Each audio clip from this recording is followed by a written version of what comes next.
And I think I have to commend the National Chairman and General Secretary of the NDC for always being present. Particularly the National Chairman is always present.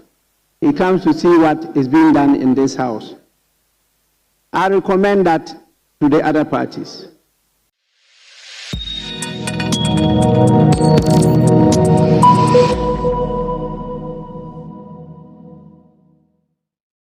President John Dramani Mahama, the leadership of the NDC, chaired by the Honorable Johnson Asiedu Nketia, and my honorable colleagues in Parliament, I wholeheartedly accept this appointment.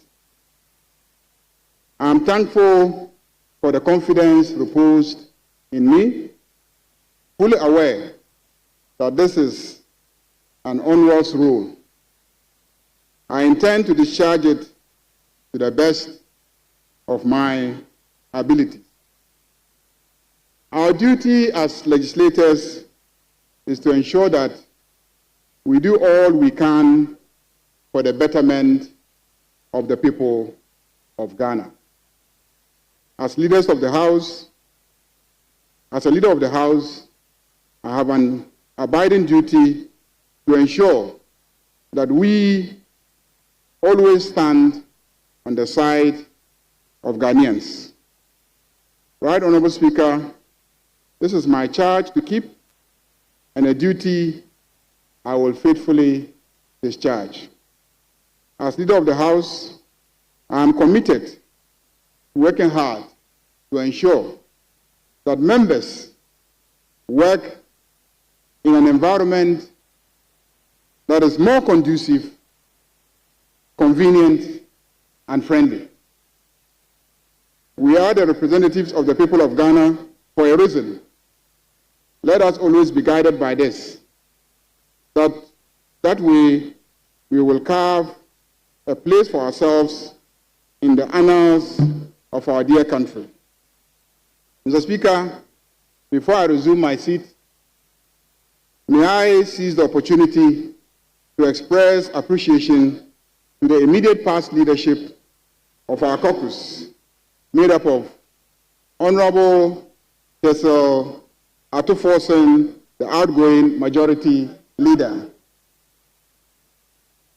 Honorable Emmanuel Ama Kofibua, outgoing deputy majority leader.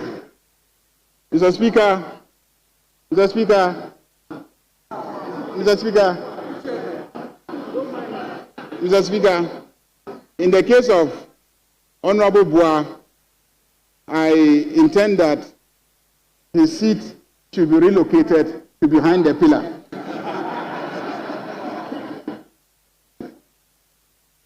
Honorable Kwame Governs Abuja, outgoing Majority Chief Whip, Honorable Ahmed Ibrahim, outgoing First Deputy Majority Whip, and the youngest lady in the chamber, Honorable Comfort Doyle, outgoing Second Deputy Majority Whip, and incoming First Deputy Majority Whip. I also want to thank all the members of our caucus for the unity and oneness of purpose displayed.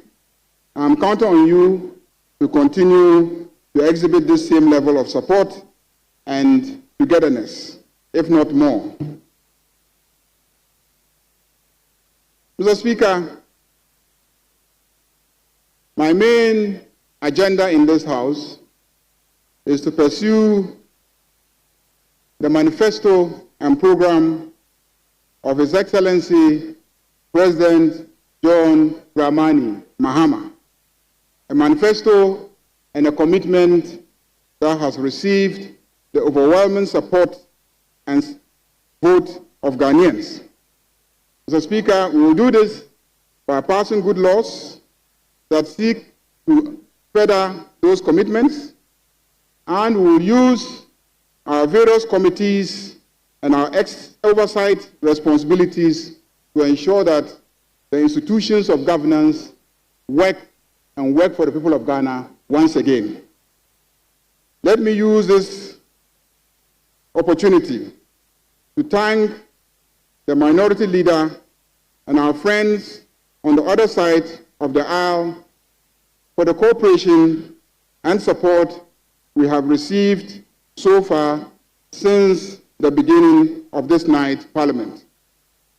I want to assure them that in spite of their dwindled numbers, I, as my colleague, the minority leader, has already indicated, I believe in accommodation, I believe in consensus building, and I believe in discipline, and I believe in orderliness, and I believe in working together. I look forward to working with you and to ensure that the good people of Ghana are well served by this Parliament. Finally, Right Honourable Speaker, I believe that I will succeed. And the main reason why I will succeed is because your very good self is still in this chamber.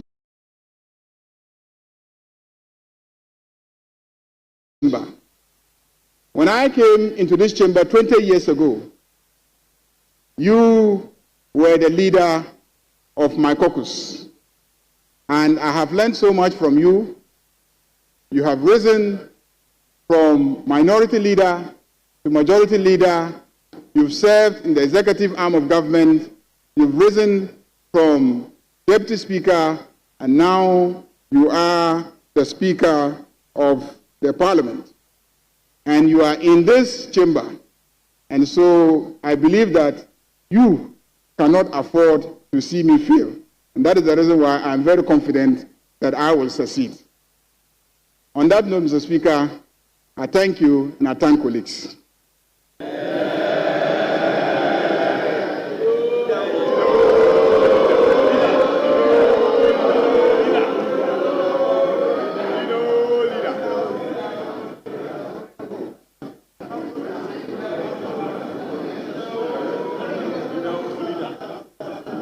Honourable members,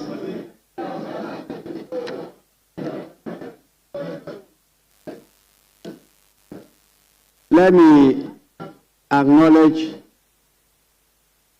the presence at the distinguished visitors gallery, the National Chairman and the General Secretary of the National Democratic Congress. We have the National Chairman, Honorable Johnson Asiedu Nketia, and then the General Secretary, Honorable Fifi Fiavi Kweti.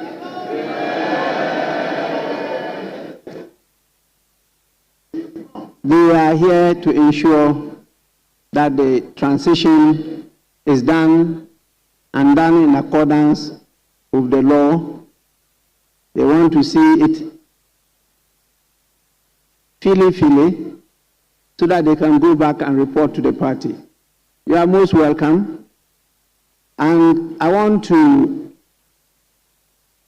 note this for the parties. As we all know, traditionally, how we get inspired when at your workplace, your father or your mother visits you. It's so motivating. And so I want to encourage the leadership of political parties from time to time to follow up here to see what their representatives are doing. And I think I have to commend the National Chairman and General Secretary of the NDC for always being present. Particularly the National Chairman is always present. He comes to see what is being done in this house. I recommend that to the other parties. Honorable members, let it not be said anywhere. I repeat, let it not be said anywhere that the 8th Parliament of the 4th Republic of Ghana did not perform well. Political scientists have adjudged the 8th Parliament as one of the best hung parliaments in the world. I don't know why some people try to use seeming hung. I don't know whether they've ever read the definition of a hung parliament. The hung parliament is a feature of the Westminster system. And it has happened in many countries. In the United Kingdom, it has happened a number of times. In Australia, it has occurred a number of times. In India, it used to happen in the United States of America, and they had to legislate on it. About 90-something% of hung parliaments don't go for their full term of office. And in fact, when it occurred once in Ghana, in 1979, it only lasted for 27 months. People forget all this. And they say that this is the first time Ghana had a hung parliament. No. It happened in 1979 between the People's National, was it PNP, People's National Party, and then the Popular Front Party. It occurred, and it only lasted 27 months. In UK recently, we've had a number of hung parliaments, and they were compelled to change their prime ministers. Ours lasted 4 successful years and delivered a smooth transition of power from a party in opposition to a party in government. That is a record that is being analyzed all over the world, and we are being praised. Unfortunately, Ghanaians are rather condemning it. They don't see the achievements we've made. And it's my duty to draw your attention to it, including the researchers. They can go to read the literature. They can go around many countries to search from their records, and they will see that the 8th Parliament performed very, very well. We should be commended instead of being condemned. Please, the 8th Parliament is also different from the 9th Parliament. And therefore, as our former Member of Parliament, Honorable ABA Fuseni will say, when the drum beats change,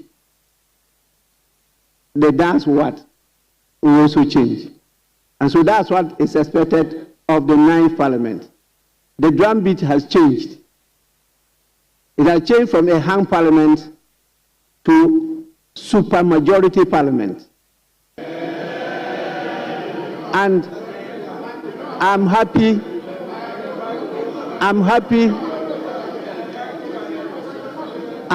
that the leadership and members have taken note of this, and they are calling for caution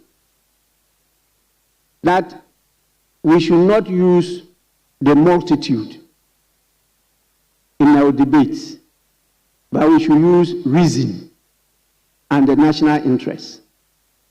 As the Speaker, I will be very firm, and I will insist that that is done.